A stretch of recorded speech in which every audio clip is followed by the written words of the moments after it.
신앙 고백합니다. 예수님은 나의 주인이신 그리스도이십니다. 오직 나의 영으로 되느니라.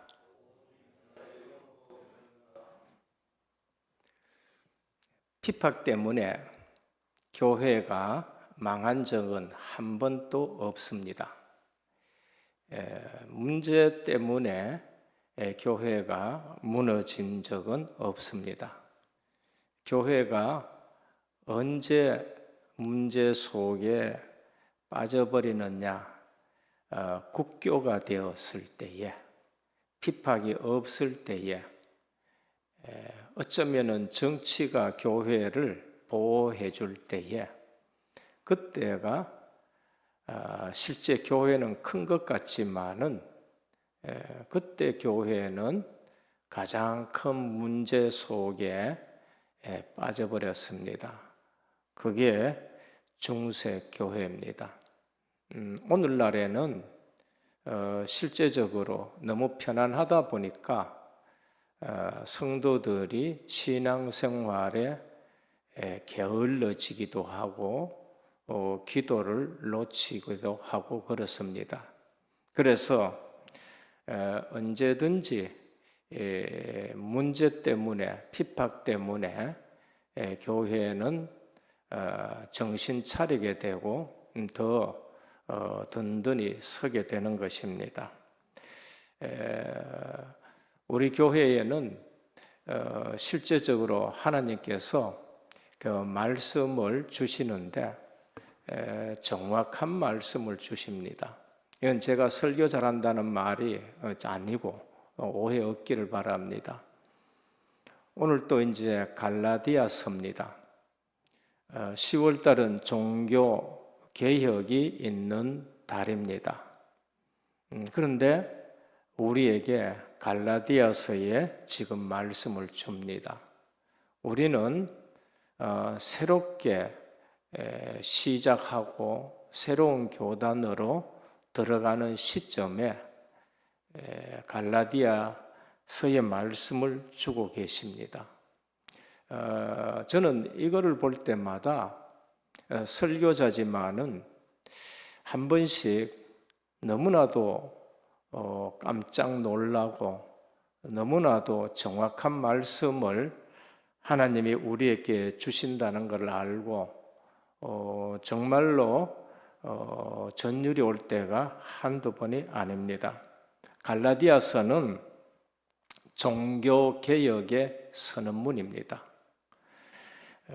유대 율법주의에 아주 찌들어 있는 그러한 시대에 바울은 예수 그리스도의 복음만이 생명이고 율법 아래 있으면 저주다라는 것을 선포했고 중세 암묵 시대에 루터는 로마서와 갈라디아서를 가지고 종교개혁을 했었습니다. 그리고 율법주의에 대한 선전 포고문이 갈라디아서입니다. 그만큼 갈라디아서는 전투적인 서신입니다.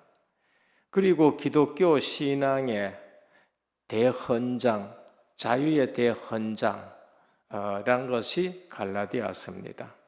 그래서 그리스도 안에서 자유함, 예수 믿으면은 모든 것에서 자유한다.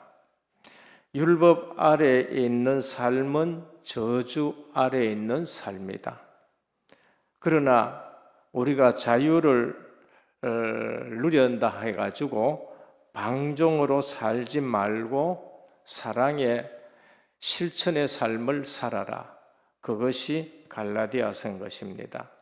그래서 갈라디아서에 그리스도는 어떤 그리스도냐? 인간을 의롭다 하시는 그리스도입니다. 그리고 율법의 저주에서 십자가로 우리를 속량하신 그리스도입니다. 그리고 우리를 아들의 명분을 얻게 하신 그리스도, 그것이 갈라디아서의 그리스도입니다. 우리가 사복음서 지금 읽었습니다. 우리 성경을 가지고 늘 예수 그리스도로 답이 나야 돼요. 마태복음은 왕 대신 그리스도입니다. 마가복음은 우리 대신 십자가 지신 종 대신 그리스도. 누가복음은 의인이신 그리스도. 요한복음은 하나님의 아들이신 그리스도. 사도행전에는 부활하신 그리스도, 성령을 보내신 그리스도. 로마서는 하나님의 의가 되신 그리스도. 우리 의로는 구원을 받을 수 없기에 하나님의 의가 되신 그리스도입니다. 우리 고린도 전후서를 쭉 읽었습니다. 말씀을 들었습니다. 고린도 전후서의 그리스도는 교회의 존재의 근거이신 그리스도입니다. 교회는 존재의 근거가 예수 그리스도이십니다. 그리고 교회의 일치되신 그리스도입니다. 그리스도로 교회는 그리스도로 하나 되는 것입니다. 그리고 윤리의 기준이신 그리스도입니다. 우리 신앙생활에 이래야 되느냐 저래야 되느냐 윤리의 기준 되신 그리스도입니다. 복음에 유익되면 하면 되는 것이고 복음에 유익이 안 되면 하지 말고 교회에 덕이 되면 하고 교회에 덕이 되지 않으면 하지 말고 하나님의 영광이 되면 먹고 하나님의 영광이 안 되면 먹지 말라는 것입니다. 그래서 오늘 갈라디아서는 이신득이 그러면서 로마서도 마찬가지입니다. 이신득이 오직 의인은 믿음으로 말미암아 산다. 율법을 지켜서 구원받는 것이 아니다. 그래서 갈라디아서는 실제적으로 그리스도 안에 자유함을 주는데 믿음으로 준다는 것입니다. 오늘 첫 번째입니다. 다른 복음은 없다라고 선언합니다. 다른 복음은 뭔가? 바울이 전한 복음 외에 인간을 구원에 이를 수 있게 하는 다른 복음은 없다. 오늘 우리가 받은 복음이 유일한 복음인 줄 믿으셔야 됩니다. 저는 이 복음을 깨닫고 나서는 너무 평안하고 사실 행복합니다.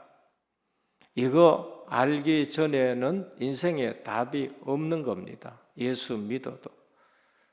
꼭 예수 그리스도를 믿음으로 답이 되시기를 바랍니다. 이걸 누리는 것이 가장 중요한 신앙입니다. 성경이 말씀하는 예수 그리스도 복음 외에는 구원받을 길이 없습니다. 그래서 사람들은 평생 무언가 생각하고 근심하며 살아갑니다. 거기에 매여 있어요. 염려에 매여 있고 근심에 매여 있고 걱정에 매여 있고 왜 그러느냐? 그거는 예수 그리스도를 놓쳐서 그런 것입니다. 구원받아 놓고도 예수 그리스도를 놓치면은 근심과 염려와 걱정과 두려움이 우리를 감싸게 되는 것입니다. 교인들이 잘못된 교리에 빠지는 일들은 과거나 현재나 목회자와 교회를 가장 괴롭히는 고민거리입니다. 지금도 마찬가지고 예전에도 마찬가지고 앞으로도 마찬가지일 겁니다. 목회자의 근심과 걱정은 성도들이 잘못된 교리에 빠지는 겁니다. 그러나 이러할 때에 우리가 해야 될 근심이 뭔가? 고린도후서 7장 10절이나 하나님의 뜻대로 하는 근심은 후회할 것이 없는 구원에 이르게 하는 회개를 이루는 것이요 세상 근심은 사망을 이루는 것이다. 모든 다른 걱정 다 내려놓기를 축원합니다. 그냥 우리가 정말 내가 믿음이 있는가 점검하고 시험해 보라 하셨습니다. 다른 복음이란 은혜의 복음을 떠나는 것입니다. 복음은 은혜로 우리에게 주어지는 것입니다. 오늘도 이 말씀인 것입니다. 예수를 믿어도 율법을 지켜야 된다, 할례를 행해야 된다. 그게 율법주의입니다. 이것은 은혜의 복음을 떠나는 것이기 때문에 그래서 무서운 것입니다. 은혜의 복음을 훼손하는 것이기 때문에 그게 무서운 것입니다. 또 예수를 믿고 구원을 받았으나 이제 끝났다. 좋은 신앙이지요. 그런데 끝났다 하면서 방종으로 넘어간다. 그게 폐율법주의인 겁니다. 다른 복음이 뭔가 율법을 지켜서 구원받는다 하는 것과 예수를 믿어도 율법을 지켜야 된다 하는 것과 또 예수 믿었으니까 율법 지킬 필요도 없고 이제는 내가 자유다 하고 살아가는 방종, 폐율법주의, 이게 다른 복음인 겁니다. 전부 다 은혜의 복음에서 떠난 것입니다. 또 예수 이외에도 구원이 있다. 종교다원주의, 그리고 혼합주의, 통합, 이게 지금 20세기, 21세기에 가장 기독교를 괴롭히고 기독교를 흔드는 것입니다. 그런데 성도님들은 잘 몰라요. 성도님들만 모르는 것이 아니라 목회자들도 잘 모르고 있는 것입니다. 많은 신학자들 중에, 특히 유명한 신학자들 중에 이제는 교황까지도 다른 종교에도 구원이 있다고 이렇게 말하는 겁니다. 다른 복음을 쫓는다는 것은 예수 그리스도 외에 또 구원자가 있다는 것입니다. 이게 미혹하는 것입니다. 여기에서 다르다는 뜻은 본질적으로 다르다는 것입니다. 웃자다가 뭐 하나 틀렸다 이게 아니고 본질적으로 다른 것입니다. 오직 순수 복음이신 그리스도 외에 다른 무엇이 필요하다는 것인데 우리는 예수 그리스도로만 충분하고 예수 그리스도 이름이 완전한 이름이고 예수 그리스도 이름이 모든 것 되시기를 축원합니다. 그때 내 신앙생활은 평안하고 그리고 정말로 참 소망이 있는 것입니다. 우리가 믿는 예수 그리스도의 신앙은 오직 순수 예수 그리스도여야 됩니다. 오직 하면서도 다른 동기 가지고 있다. 그럼 오직을 이용하는 것입니다. 그래서 오직 순수한 신앙이 되셔야 됩니다. 다른 복음은 성경이 말하지 않는 다른 방법으로 구원 얻을 수 있다. 그게 다른 복음입니다. 우리는 구원 얻는데 성경이 말씀하는 것 외에 다른 새로운 지식이 필요 없습니다. 다른 새로운 단어, 새로운 지식, 새로운 것을 알아야 된다. 그게 영지주의인 것입니다. 성경 66권이 말씀하는 것 이외에 다른 것이 필요 없습니다. 성경 66권은 우리가 구원 얻는데 완벽한 계시가 되는 것입니다. 그래서 성경 66권은 계시의 완성이 되셨어요. 여기에 더하지도 말고 빼지도 말아라. 성경 66권 가지고 구원 얻는데 하나님은 완벽한 계시로 이것을 우리에게 주셨습니다. 이 계시대로 계시의 실체 되신 그리스도가 오셨고 십자가 지시고 부활하셨고 성령을 보내셔서 우리와 함께 하십니다. 그러면 더 이상 다른 계시가 필요 없습니다. 우리한테 와서 성경 공부를 해야 된다. 그래야 된다. 그게 잘못된 가르침입니다. 오직 우리만 복음 전한다. 2000년 만에 회복된 복음이다. 그게 큰 잘못된 가르침입니다. 이 시대에 이분을 모세와 같이 세웠기 때문에 이분만 따라가야 된다. 그게 아주 교만한 것이고 잘못된 것입니다. 하나님을 가장 진노케 하는 범죄는 구원의 복음을 왜곡시키는 것입니다. 다른 방법을 자꾸 얘기하는 것입니다.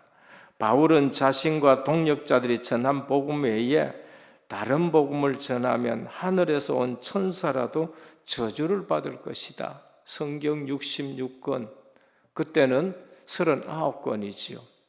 이 구약 성경에서 말씀하는 예수 그리스도 외에 다른 복음 전하면 저주를 받을지라 합니다.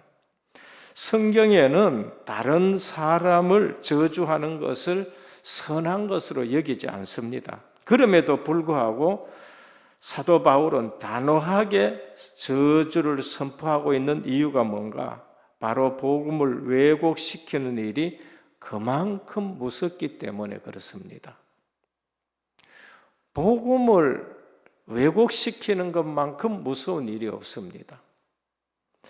마태복음 18장 6절에 7절입니다. 누구든지 나를 믿는 이 작은 자 중 하나를 실족하게 하면 차라리 연잔 맷돌이 그 목에 달려서 깊은 바다에 빠뜨려지는 것이 나으리나 실족하게 하는 일들이 있음으로 말미암아 세상에 화가 있도다. 실족하게 하는 일이 있을 수는 없으나 실족하게 하는 그 사람에게는 화가 있으리로다. 우리가 복음 제대로 잘 전하지 못해서 들어가는 사람도 많고 나도 안 들어가고 다른 사람을 실족하게 한다. 그 무서운 범죄 행위가 된다는 것을 말씀합니다. 그래서 마태복음 23장 13절 화 있을진저 외식하는 서기관들과 바리새인들아 너희는 천국 문을 사람들 앞에서 닫고 너희도 들어가지 않고 들어가는 하는 자도 들어가지 못하게 한다. 바른 복음을 전하지 않고 열심히 특심으로 신앙생활 했는데 저주받는 인생이 됩니다.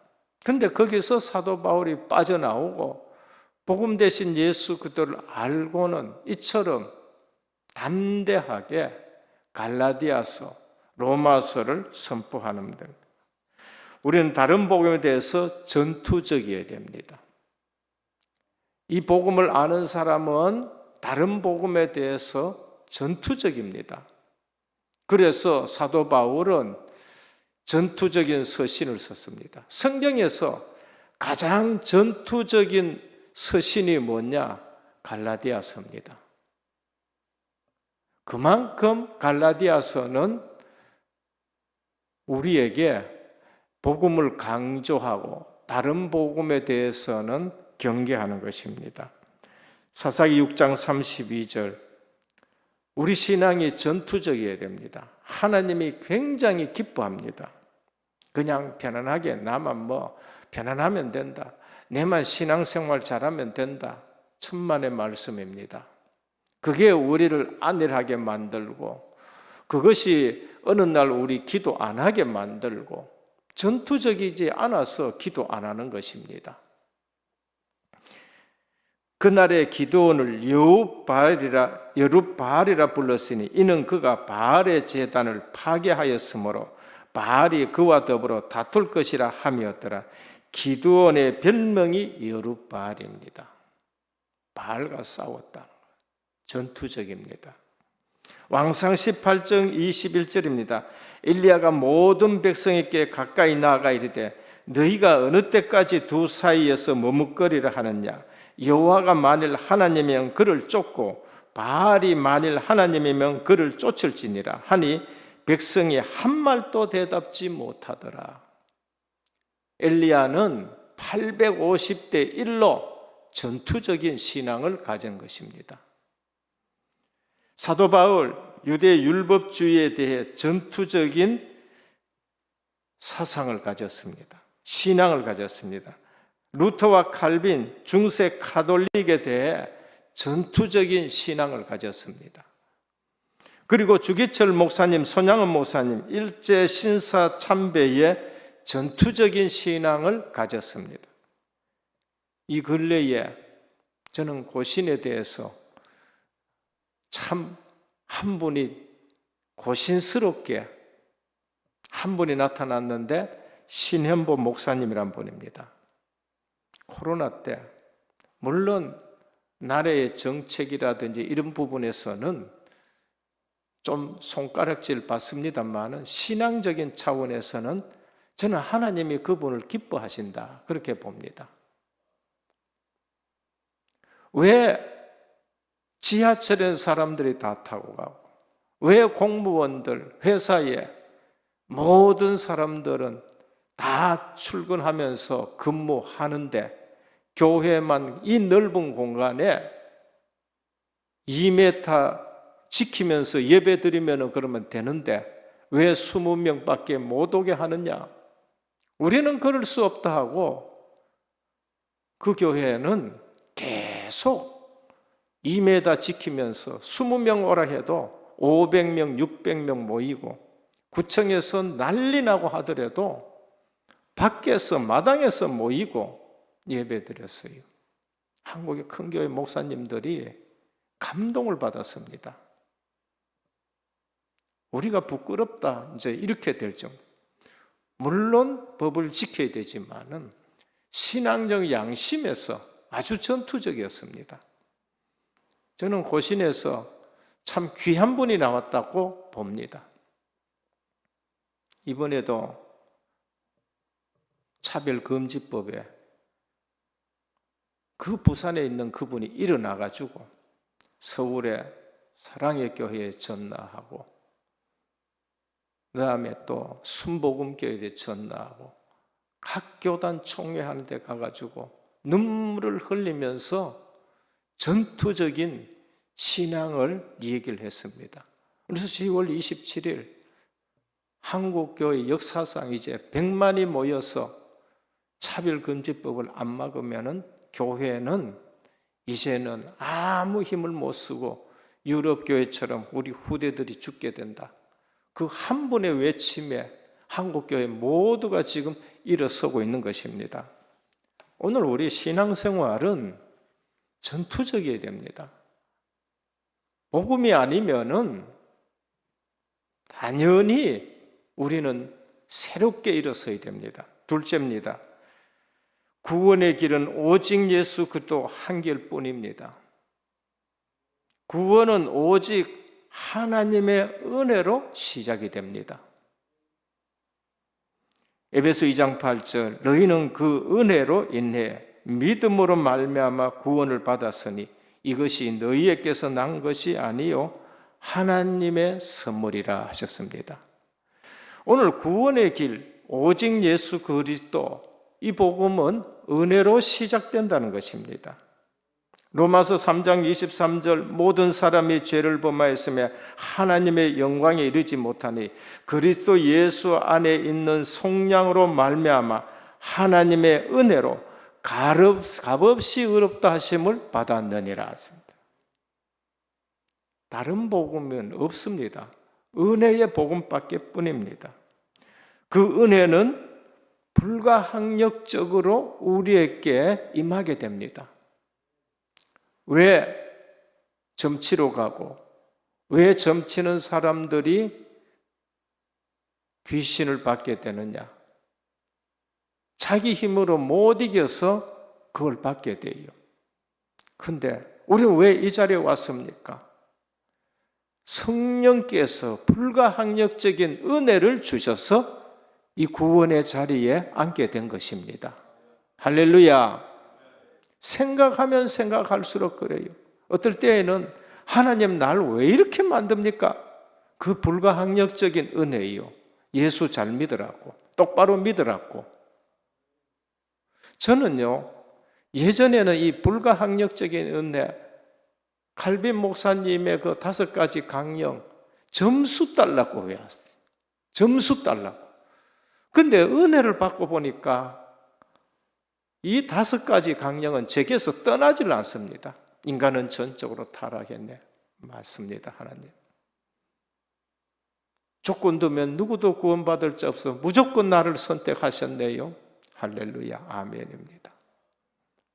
근데 다 선택한 것이 아니고 다 구원받는 것이 제한 구속이네요. 선택자를 하나님이 구원하신다는 말이에요. 근데 우리는 본질상 죄성이 있으니까 하나님의 불가항력적인 은혜를 베푸셔서 나를 이 자리에 서게 하셨네요. 감사합니다.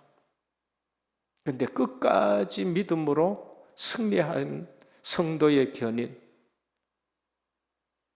너무나도 구원은 내 의지와 내 노력과 상관없이 하나님의 은혜인 것입니다. 구원의 길은 오직 예수 그리스도 한 길밖에 뿐인데 방법도 믿음을 주셨습니다. 행위 가지고는 안 된다.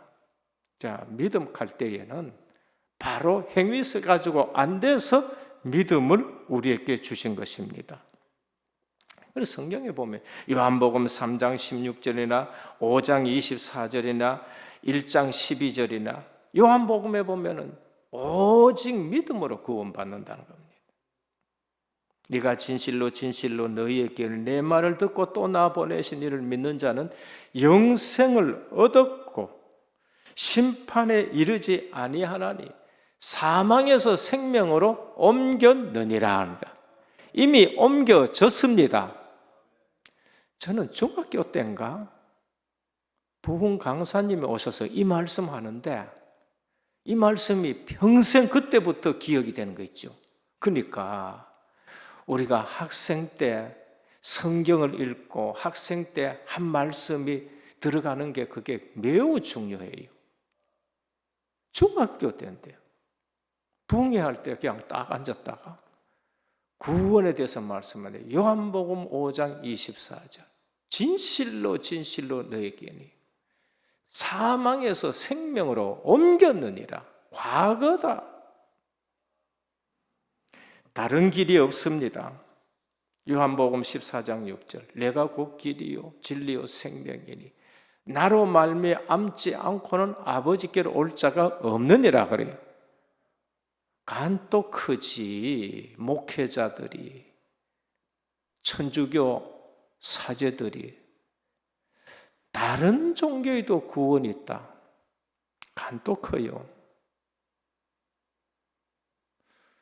예수 그리스도가 하나님 만나는 길 선지자입니다. 다른 길이 없습니다.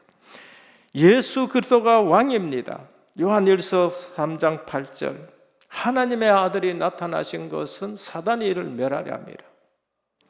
다른 제사장이 없습니다. 예수 그리스도가 우리의 큰 대제사장입니다. 구약시대 제사장이 있고 대제사장이 있어요. 근데 히브리서에 보면 4장 14절입니다.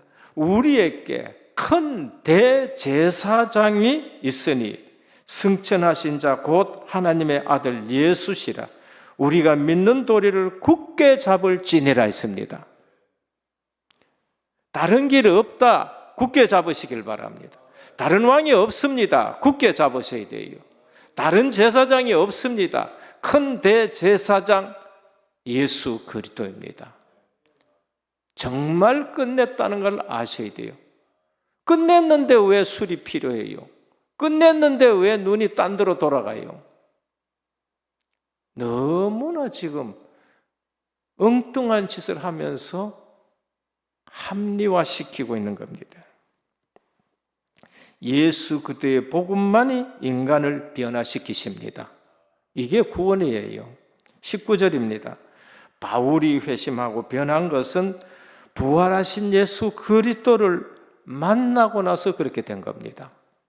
그래서 사람에게서 난 것도 아니요 사람에게서 가르침 받은 것도 아니다. 오늘 또 말합니다. 1절에 사람들에게 난 것도 아니요 사람으로 말미암은 것도 아니요 오직 예수 그리스도와 그를 죽은 자 가운데 살리신 하나님의 아버지로 말미암아 사도된 바울은 그렇습니다. 오늘 주는 그리스도시요 살아계신 하나님의 아들이시며 고백하니까 바요나 시몬아 네가 복이 있도다. 이를 내게 알게 한 건 혈육이 아니라 하늘에 계신 내 아버지시라 그랬습니다. 하나님의 은혜로 성령의 역사로 예수 그리스도를 시인하고 믿고 고백한 것으로 확신하셔야 돼요. 누구를 지금 자꾸 따라가려고 합니까? 누구를 지금 자꾸 추종하려고 합니까? 인간을 변화시킬 수 있는 것은 오직 복음 대신 예수 그리스도입니다. 그 외에는 그냥 제한적이고 일시적인 것밖에 뿐인 것입니다. 복음은 인간을 본질적으로 변화시킵니다. 죄인에서 의인 되게 하시고 멸망 가운데서 영생을 얻게 하십니다. 우리가 사람을 변화시키려고 그러면은 잔소리하지 마시고 꼭 복음 전해 주시길 바랍니다. 하나님의 말씀만 전하면 돼요. 로마서 1장 17절 복음에는 하나님의 의가 나타나서 믿음으로 믿음에 이르게 하나니 기록된 바 오직 의인은 믿음으로 말미암아 살리라. 마지막 세 번째입니다. 하나님 앞에 섭시다. 코람데오입니다. 오늘 20절입니다. 사도 바울이 뭐라고 했냐? 보라 내가 너희에게 쓰는 것이 하나님 앞에서 거짓말이 아니로다. 그렇게 말씀합니다. 하나님 앞에서 하나님 만난 신앙이라 해야 됩니다. 하나님을 의식하는 신앙입니다. 하나님을 두려워할 줄 아는 신앙이 되어야 됩니다. 그게 코람데오, 하나님 앞에 섭니다. 이게 신본주의 신앙이에요. 사람은 보이고 하나님은 안 보이는 신앙, 그거 인본주의 신앙입니다. 하나님은 두려워하지 않고 사람 눈을 의식하고 사람을 두려워하는 것, 그게 인본주의 신앙입니다. 믿는다 하면서 불의를 행하는 거 있지요. 요셉은 언제나 하나님을 의식하고 하나님 앞에서 살아갔습니다. 창세기 39장 9절입니다. 이 집에 나보다 큰 이가 없으며 주인이 아무것도 내게 금하지 아니하였어도 금한 것은 당신뿐이니 당신은 자기 아내며 그런즉 내가 어찌 이 큰 악을 행하여 하나님께 득죄하리까? 요셉은 다른 사람 아무도 없어요. 그런데 누구 앞에 서가 있어요? 하나님 앞에 서가 있어요. 저는 이 구절을 늘 묵상합니다. 하나님 앞에 서가 있어야 된다. 누가 보든 안 보든 하나님 앞에 서가 있어야 된다. 종교개혁자 칼빈 코람데오를 좌우명으로 삼았습니다. 27가지, 28가지 질병이 있는데도 하나님 앞에 서가 살았어요. 그래서 큰 일을 하는 겁니다. 몸이 아프다고 큰 일 못합니까? 아니에요. 칼빈만큼 많은 질병을 가지고 있는 사람이 없었습니다. 그런데 기독교 역사에 어마어마한 큰 일을 한 사람입니다. 왜?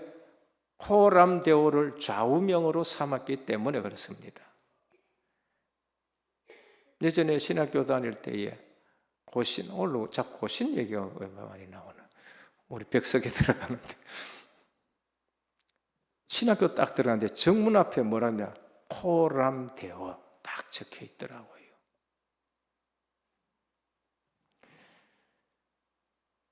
코람데오는 하나님 앞에 서는 것입니다. 하나님 편에 서는 것입니다.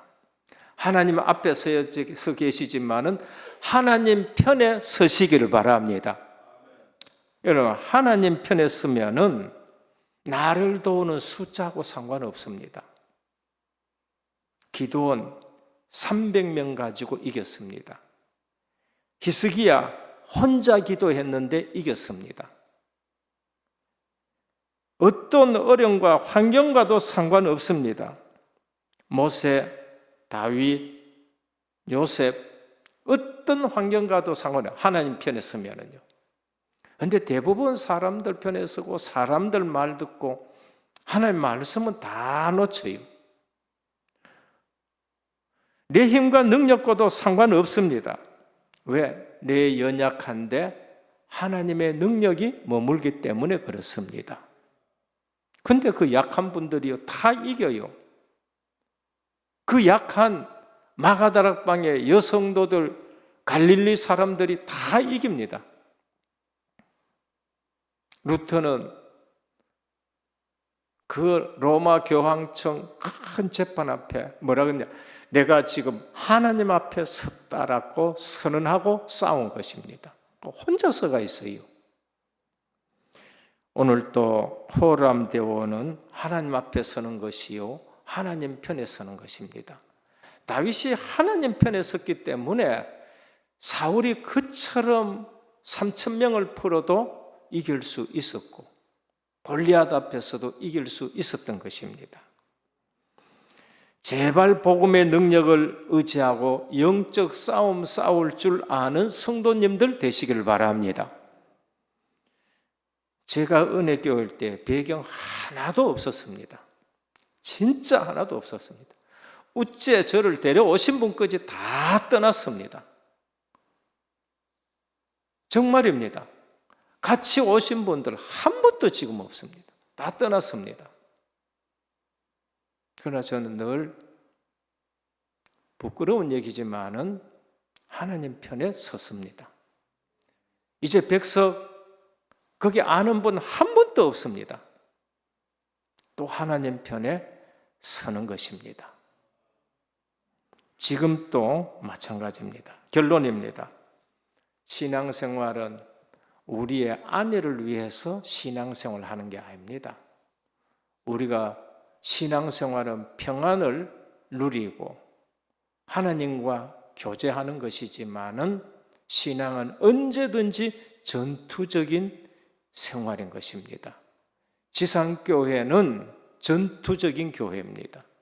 천상교회는 승리한 교회이고, 오늘 또 우리는 갈라디아서 이 시간표에 하나님이 너무나도 정확하게 우리에게 주신 말씀이라는 것을 확신하고 전투적인 신앙으로 모든 영적 싸움 흑암에서 이기는 저와 여러분 되시기를 주님의 이름으로 축원합니다. 주님 감사합니다.